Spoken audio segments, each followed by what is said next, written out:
When you talk to a law firm owner, there's a lot of concerns that are not just the practice of law, it's the business of law. Their legal entities, how they make money, the investments that leadership has, and where to focus and where to take out a lot of the friction from the process. I've heard AI maybe 100 times today, but I think automation is the hidden thing that needs to be focused on first. What can you do with less people? Managing by exception. These lower level things, these routine tasks that can be automated. We're gonna talk about three things. We're gonna talk about these latest trends that you've heard, and then we're gonna focus on what are good candidate areas for automation and AI, and what you'll maybe wait for to be more experimental. The second thing, we're gonna talk about a real case study based on pain points for an intellectual property law firm and certain process areas that we're able to automate and use AI so that you can take those back to your practice and think about differently. Lastly, we're going to talk about those specific solutions and what to do now to prepare for more efficiency. What is a good candidate for AI? There are simple routine things that happen as part of conducting a law firm, and then there's more complex, unique things. The focus where AI and automation can help the most, it is those routine tasks. The 80% that you do, it's not value added. It's not what you went to school for, what you have experience in, and those are the best candidates for AI and specifically automation. This is the approach that I take with my clients. There's a walk, run, fly approach. And I notice a lot of people are very interested in AI, but there's a lot of value that can be uncovered within automating simple things. But even before that, we talked about ChatGPT and garbage in, garbage out. You really want to focus on standardizing your operating procedures, the way intake happens, the way client outreach happens, the way billing happens, etc. Because a lot more value out of technology can be done there when you're automating those basic things. And then one step at a time, get into more complex use cases as your organization matures. Lastly, there's that concept that I call fly with AI. That happens as a reward after what you automate comes to fruition, and that's reliable. But we need to spend time at the beginning where we're standardizing not just the process, also your data, and making sure that's centralized so that you can unlock those nicer things later that leading law firms are taking advantage of. So that's what I call flying with AI, and as a co-pilot approach, not as it's going to replace me or what threatens, right, where it can be suggestive. So I think that's a winning approach for AI and specifically automation. I want to focus more on automation. I've heard AI maybe 100 times today, which is exciting. Some of it's theoretical, some of it's in place, and I have use cases where we are focusing on AI as well, but I think automation is the hidden thing that needs to be focused on first. I like to use this mantra, it's called let go boss. A lot of times the competition is ourselves, sometimes getting over our own processes, the difficulties within a certain engagement process that we may impose or our companies may impose. We're talking about bigger law firms versus smaller, more nimble law firms, and what it takes to get to a point where you have an initial consultation or an engagement letter or a contract signed. The approach to AI and automation is being able to let go of doubts that you think that it can help you. It will and it can help, but first there are certain things that you need to let go of and standardize certain things within your practice, and then you can get to the point of letting go. But first you do have to be very hands-on. According to the Goldman Sachs report, AI is expected to automate nearly half or 44% of legal tasks. This is one industry that is going to be very disrupted by what you can do with automation and AI. Other trends that you hear about, draft generators, usage of ChatGPT, large language models, something specifically I want to focus on, which has the most value per dollar, and I'll show you in this case study, is automating those routine tasks that are simple, they're mundane, and we can have lower skilled staff members do instead of you always having to work on it. How many parents are in the room? I have 2 daughters, by the way. Or you have people that report to you. Raise your hand. Okay. We get impatient with the first ChatGPT response, but just like your best employee or kid, you have to be patient with them and train them. But they're going to be your best worker because they remember for a long time and their analytical skills are very strong. So we have to continuously train or tune the models. We're very concerned about AI. This is from the 2024 Clio report. Roughly half of lawyers have serious concerns about AI and how it enters and the liability. We've heard about that case where a motion was drafted and submitted and a person in the courtroom got in a lot of trouble. We've seen that on our LinkedIn feed. So there's a lot of liability tied to that, but I don't want to focus on those areas of AI where you're drafting a motion or you're doing something that could have serious implications with liabilities. Let's talk about the front end of the process. The client into the repetitive things like generating an engagement letter, or responding with AI to a new lead based on maybe blog entries that you already have on your website so that the AI can talk like you in order to generate an initial consultation, for example, or engage with them based on the context of what they say and reply. Those are some good areas for AI that's ready now and are being used by your legal practitioners.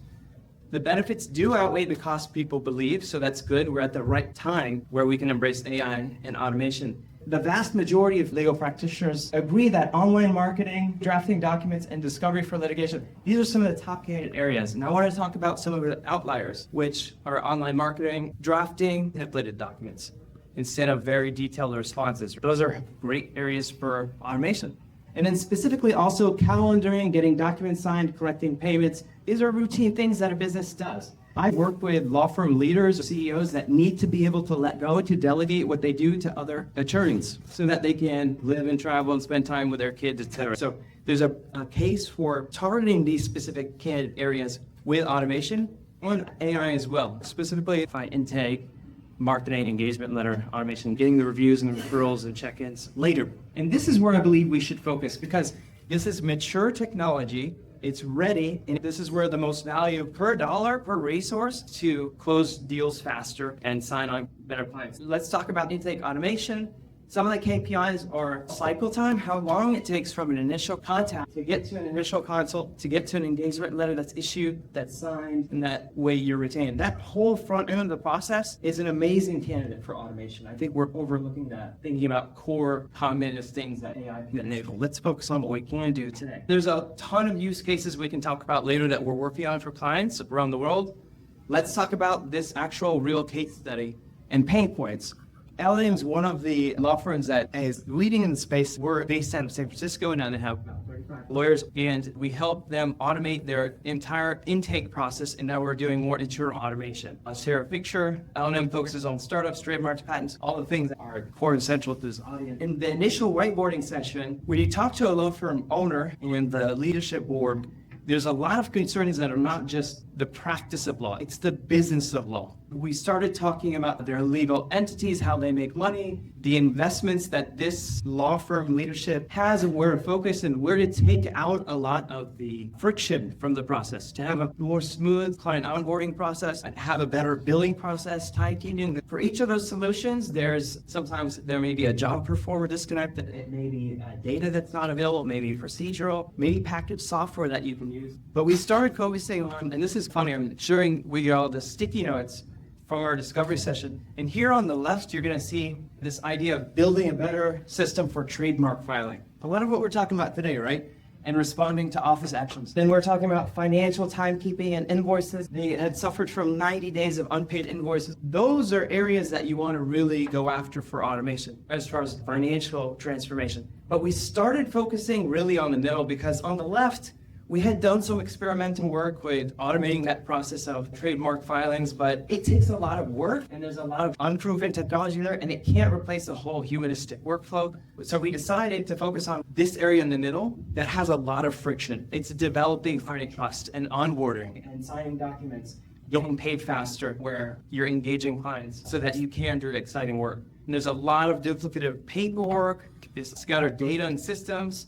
You may be able to relate. A lot of your customer data is just not saved in the same place. So we started mapping out, okay, how do leads come in? And it's a messy system a lot of times for a lot of people. But the idea is always the same. You're generating some kind of interest around your law firm or your specialty, maybe from this conference or from talking to a client, and you want to get to the point where you're capturing, responding, engaging, securing your contract. And when you get really good at this, and when you have your data right and your CRM is set up right, you can unlock other things. Use subscription methods for legal billing as well. But you can't do a lot of this unless you have a lot of your data saved in the same place so that you can then get into automating and repetitively doing the same things to get people signed up. The process to onboard clients has a lot of friction and a lot of assigning tasks to the first person, the second. They were using Trello and different types of software before that's off the shelf. The engagement process itself, we recognize, is a bit archaic in the way that you have to handle every single lead. A lot of scattered data between sending your engagement letter, your invoice, setting up a client within your time reporting software, duplicating that on Google Drive. There's a lot of different steps that repetitively happen. And I think this is the best candidate for automation. Some of those challenges was a lot of scattered data, no business intelligence, no historical reference where the leads are coming in from.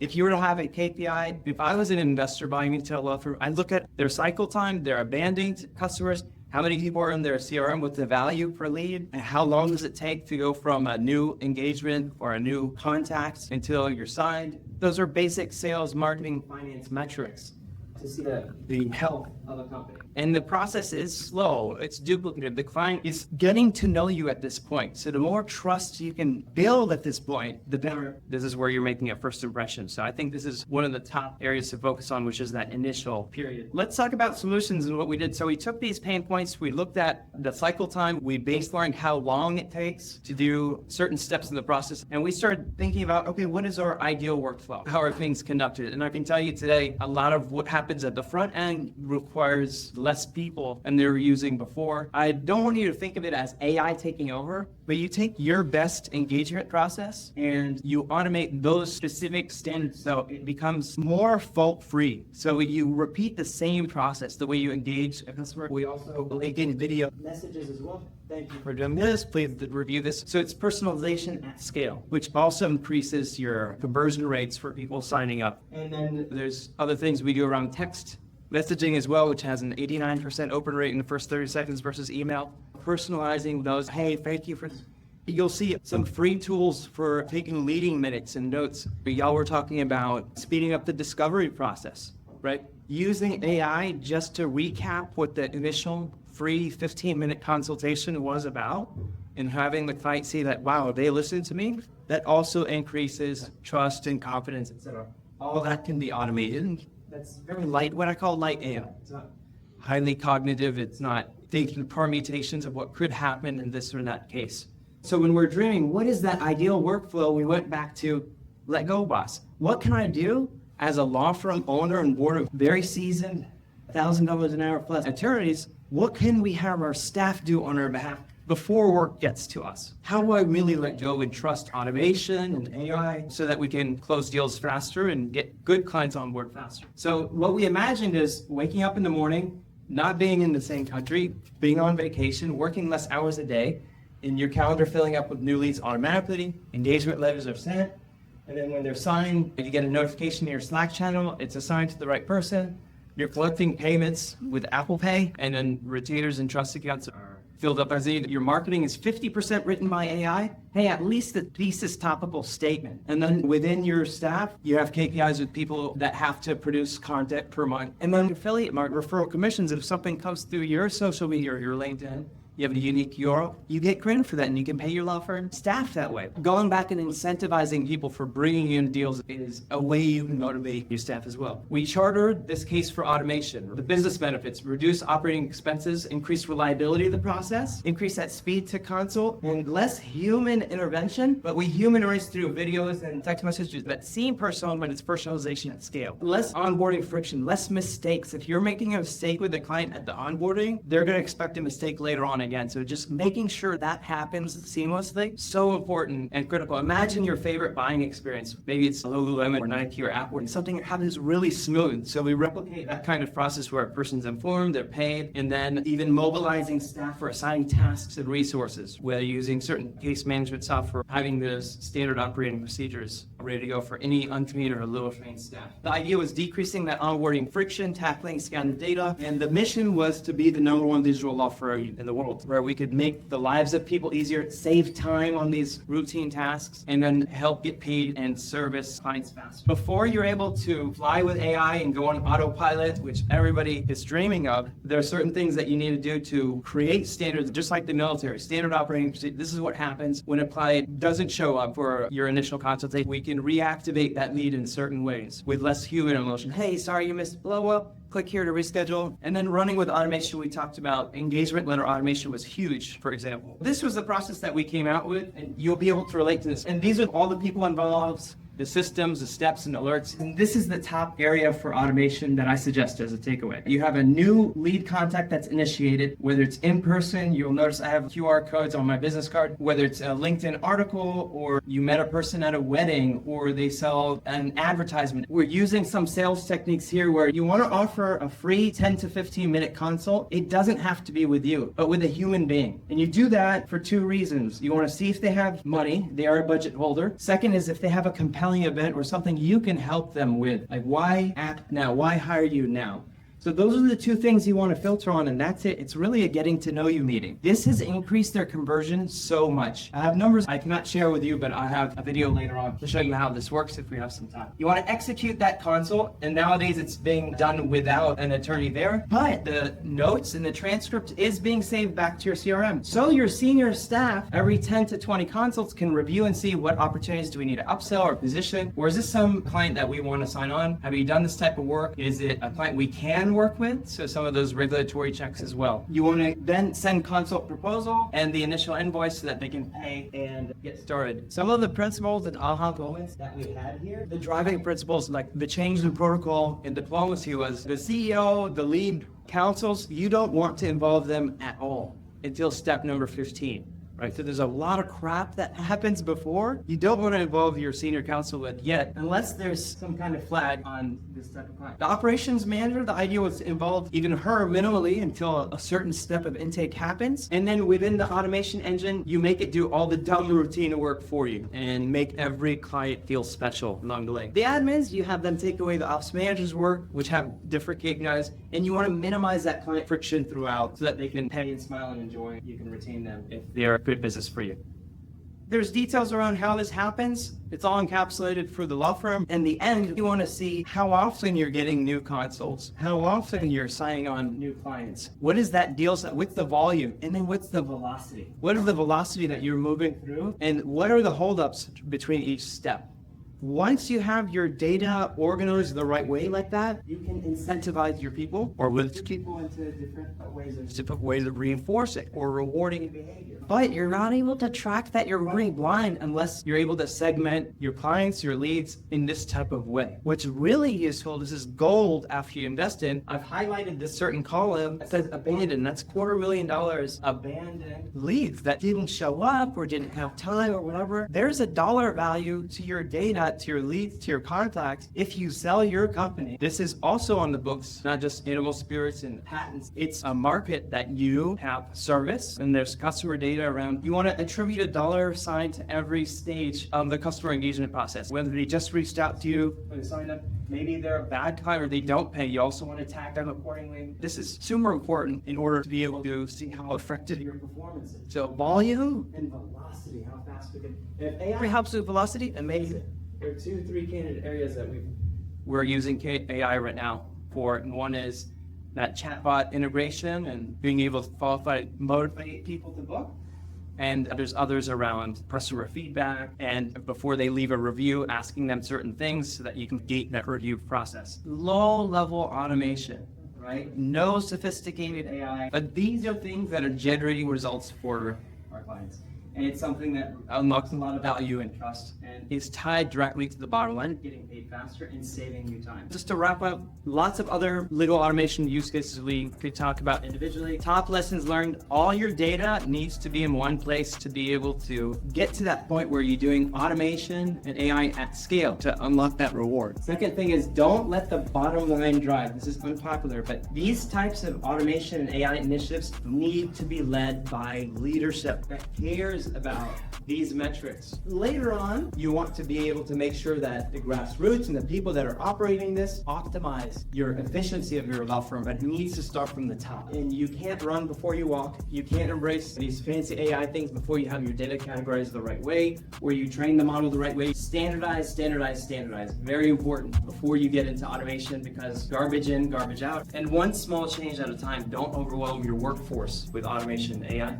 You have to do certain proven things that are good candidates that will make them say, oh gosh, I used to spend so much time doing that. Thank you. So capitalize on that momentum where people see the value. And then you do sometimes need outside help to help audit your process and see what are you doing for years within spreadsheets or whatever that could be done better from parallel industries as well. And then motivate the troops, keep them on board and keep them helping with continuous improvement. Trust the process and let go, boss. That's the message here. This is me on base camp Everest 3-4 months ago. You can do great things. You don't have to be caught up in the minutia and the details. Let go, boss.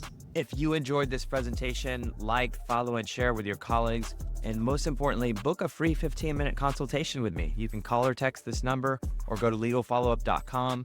I'd love to discuss how AI and automation can help you in your practice so that you can let go, boss.